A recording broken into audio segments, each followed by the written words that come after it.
Buenas tardes, chicos. Bueno, ya me conocen, soy Verena.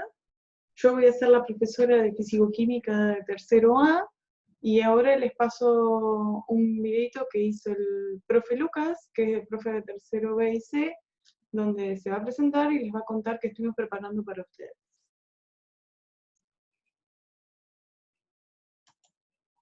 Hola a todos y todas, mi nombre es Lucas y voy a ser su profesor de Físico-Química para tercero B y C. Espero poder llegar a conocerlos, o sea, que las clases no terminen siendo siempre virtuales, sino poder llegar a tener una instancia así para vernos cara a cara. Bien, con la profe Verena decidimos hacer una cuarta clase antes de introducir un tema nuevo y de separar los cursos probablemente. Esta cuarta clase es más de profundización de los temas que venían dando. Yo vi las primeras 3 clases que preparó ella, y no creo que tenga grandes complicaciones, pero ante cualquier duda, no duden en consultar. Bueno, la profe Verena va a pasar a explicarles, a contarles un poco de qué trata esta clase. Bueno, chicos, acá empezamos con la primera clase, la primera parte, perdón, de la clase 4 de Físico-Química. Vamos a cerrar un poquito el tema que estuvimos viendo tanto en el diagnóstico como en la clase 3, que fue el tema del átomo, ¿sí? Ustedes en la clase anterior tenían que hacer una línea del tiempo sobre los modelos atómicos. Entonces, la evolución de los modelos atómicos, lo que ustedes tenían que presentar, muchos lo han hecho, otros ha quedado un poquito incompleto, muchos tuvieron dificultades en armar lo que era una línea del tiempo. Una línea del tiempo es ordenar cronológicamente todos los sucesos que fueron dándose con respecto al estudio del átomo. Empezaron por Dalton, Thomson, Rutherford, Bohr, y luego tenían que agregarle Sommerfeld y Schrödinger. Vamos a empezar con el más antiguo, que era el modelo de Dalton. El modelo de Dalton se fundamentaba en 3 bases que están aquí.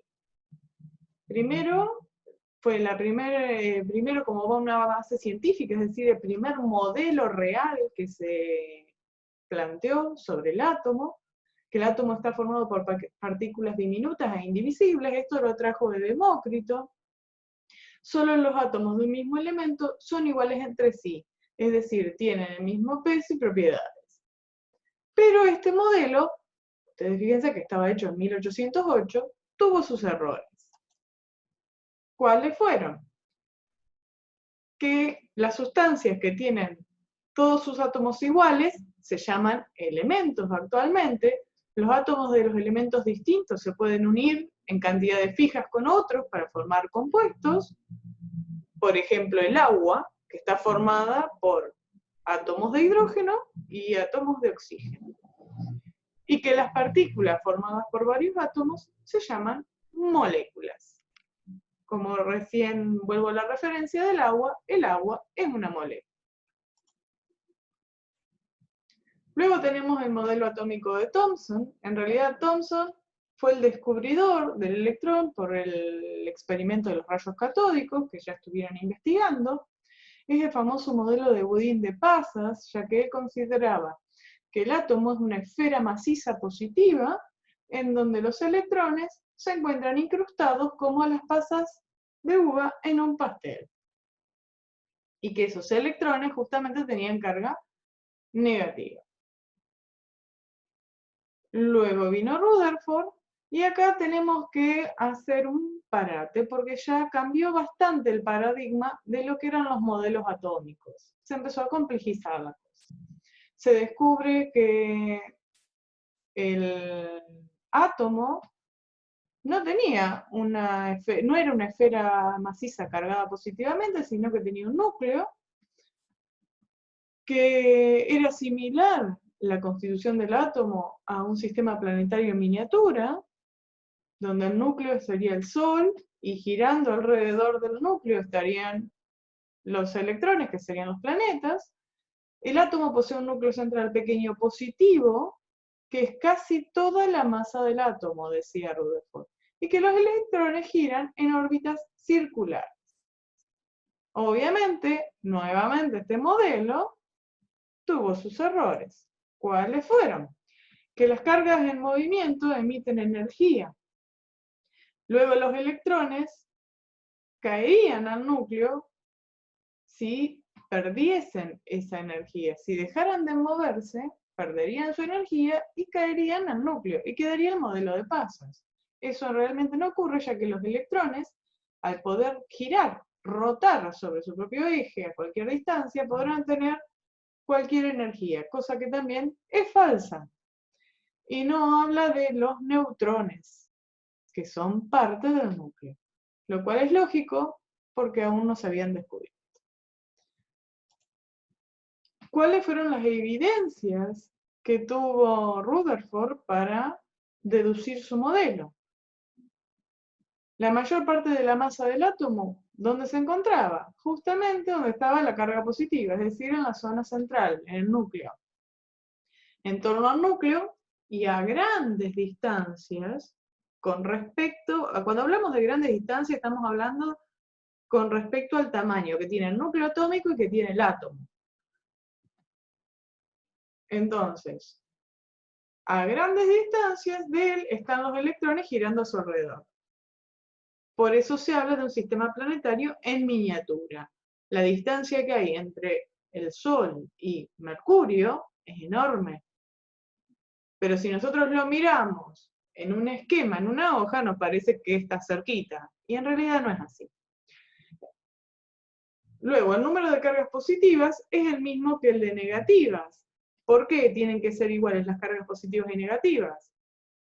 Porque cargas opuestas se atraen. Eso lo vieron en electricidad el año pasado. Y un experimento posterior al de Rutherford mostró que la masa nuclear de la mayoría de los átomos superaba a la de los protones que tenían. Entonces, había algo más de protones en el núcleo, es lo que se formularon. Lo que sucede es que esas partículas aún no eran conocidas y se postuló la existencia de partículas sin carga que más tarde fueron llamadas neutrones. Y de allí, esas partículas sin carga son las que justificarían el exceso de masa que tenía el núcleo. Con estas deducciones del modelo de Rutherford se originó, o ahí tuvo sus primeros esbozos, lo que hoy se conoce como la química nuclear. Tenemos en 1928 a Botté, que hizo experiencias con el berilio. El berilio es un elemento que emite radiación y es eléctricamente neutro. Cuando se lo bombardea con partículas alfa. Recordemos que el modelo de la placa de la lámina de oro era un bombardeo a un átomo con partículas alfa, lo que hizo Rutherford. Entonces siguieron haciendo ese tipo de experimentos, pero ahora trabajando con otros elementos u otros átomos. Y tenemos la cámara de plomo, la fuente radiactiva, que es el berilio, una placa negativa y una placa positiva. A la placa negativa iban las partículas alfa. Si a la placa negativa va la partícula alfa, quiere decir que la partícula alfa está cargada positivamente. A la placa positiva van las partículas beta. Quiere decir que esas partículas beta, esa desviación de rayos catódicos beta, tienen que tener carga negativa. Por eso van al lado positivo. Y hay otras que no se desvían, siguen de largo, que son los rayos gamma o partículas gamma. Y se comprobó que eran radiaciones sin masa ni carga eléctrica. Acá lo que les puse fue las propiedades de interacciones de las partículas fundamentales, que no se nota muy bien, pero para que no se queden con la idea de que son pelotitas los protones positivos, pelotitas sin carga y pelotitas negativas los electrones. En realidad, los neutrones y los protones, a su vez, están formados por cargas, por otras pelotitas más pequeñas, como se ve acá, ¿sí? Que en su momento ya lo discutiremos. Ahora excede lo que tenemos que saber para esta parte. Luego vino Chadwick. Chadwick hizo un gran avance y fue uno de los que más trabajó con gotas de aceite, y él fue el descubridor de los neutrones. También hizo una revisión del modelo atómico de Rutherford en 1932, donde le agregó los neutrones, que eran las partículas que había esbozado Rutherford en un principio, pero que no sabía cuáles eran. Pasó mucho tiempo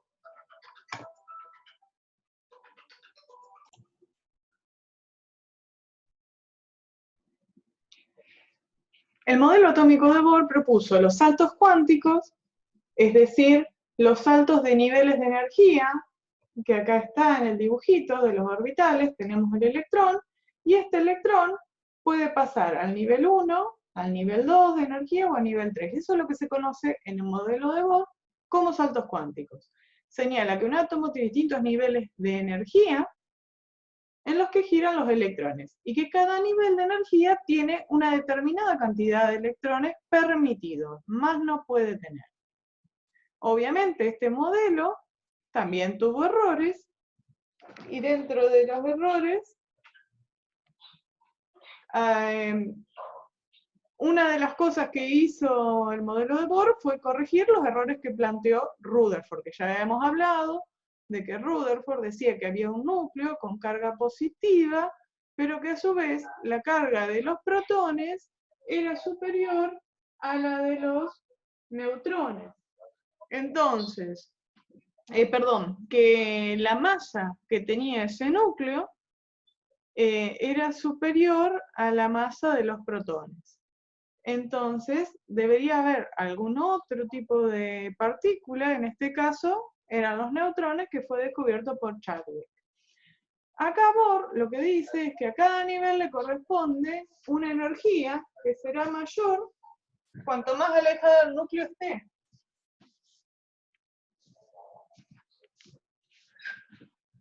Y que la distancia de las órbitas al núcleo, así como su energía, no pueden tomar valores arbitrarios, sino valores que están definidos de energía, ¿sí?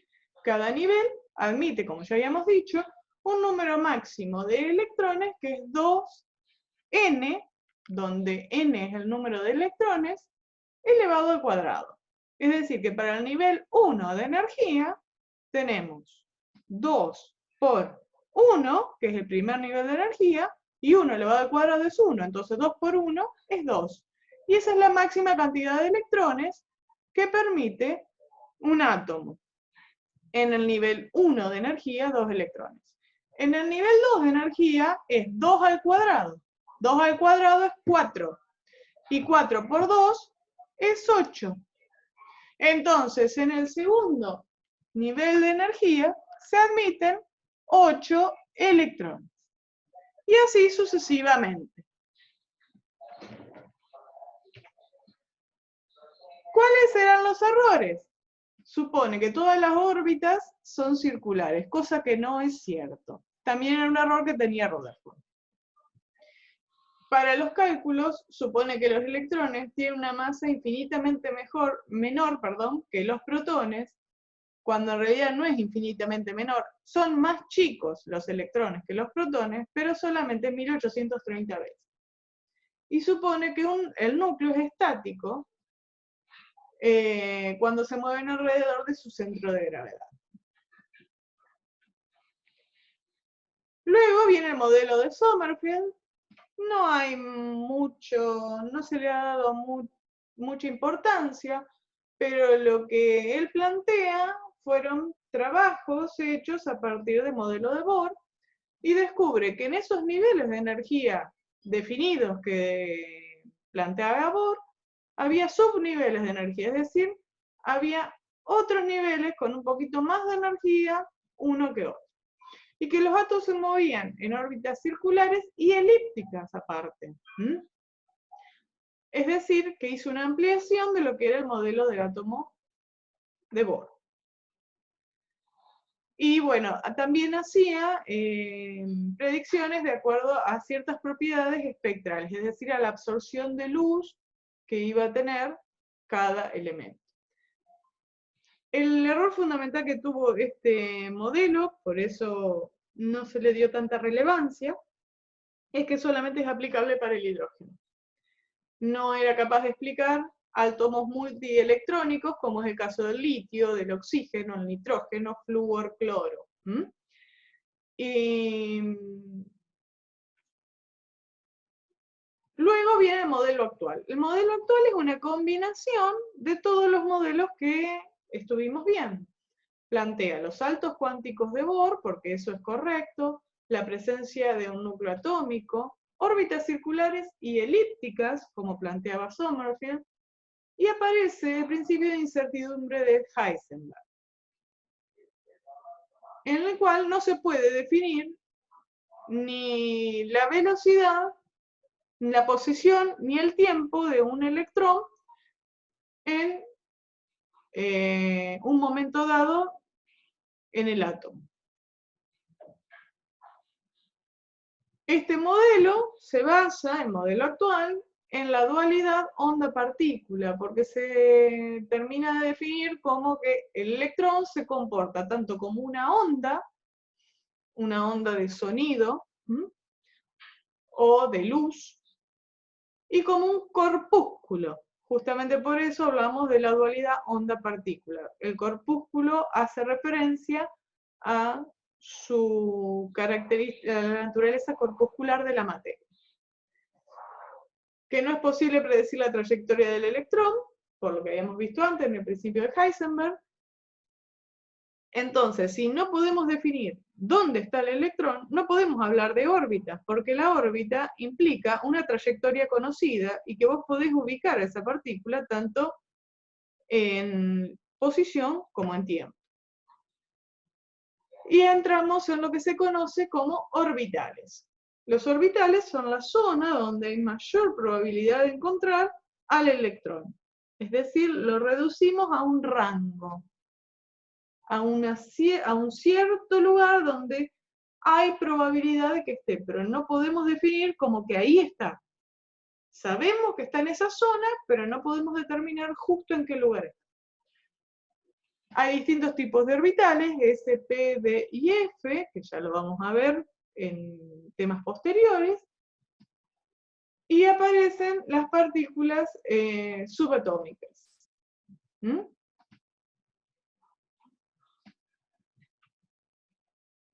Bien, ¿qué conclusiones nos trae toda esta investigación que ustedes debieron haber hecho y que acá está resumida sobre los modelos atómicos? Primero, que el átomo tiene una zona nuclear en donde se encuentran los protones y los neutrones. La suma de las partículas subatómicas, protones con carga positiva y neutrones sin carga, definen lo que se conoce como número másico A. Y los protones que se encuentran en la zona nuclear y que tienen carga positiva, definen otro número, Z, que se conoce como número atómico del elemento y es lo que define a un átomo y a un elemento. El número de protones o el número atómico es lo que nos va a decir si el elemento que yo estoy mirando es el oxígeno o es el bromo. En la zona extranuclear, por eso se habla de zona extranuclear, porque se encuentran los orbitales, están los electrones.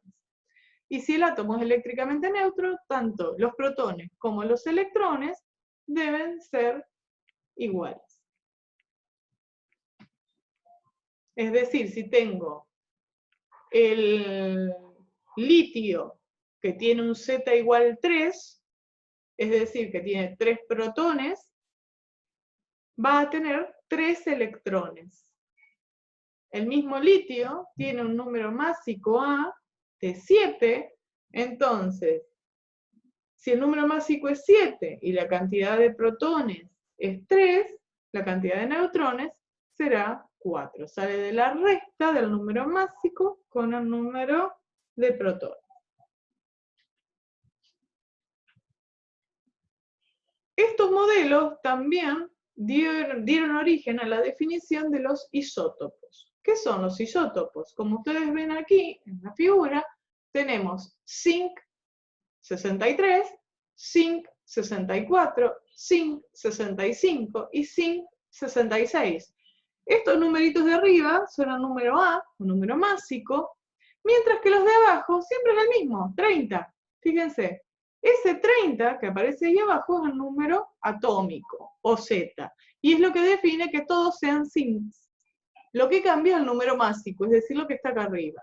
En definitiva, los isótopos son elementos que tienen igual Z o igual cantidad de protones y distinto A, distinto número másico o distinto número de neutrones. Y también de esta unidad salimos con la definición de lo que es un elemento. Un elemento está definido por su símbolo químico, que ya lo habíamos visto en la clase 3. Por ejemplo, en el caso del hidrógeno, que está aquí marcado, el símbolo químico es la H, el nombre es el hidrógeno. El número másico, el número A, es la masa atómica que figura en sus tablas periódicas y siempre es un número con decimales. Veremos en la próxima clase por qué razón es que ese número A tiene decimales y está relacionado con los isótopos, para ir adelantando un poco el tema. Y el Z es el número atómico, es decir, el 1 bien grande que está acá, o número de protones. Bien, esto es todo por el momento. Le hicimos la práctica, la clase número 4, con la idea de que puedan resolverlo y que esta presentación les sirva de orientación para poder resolverlo. Cualquier cosa los esperamos en el clase.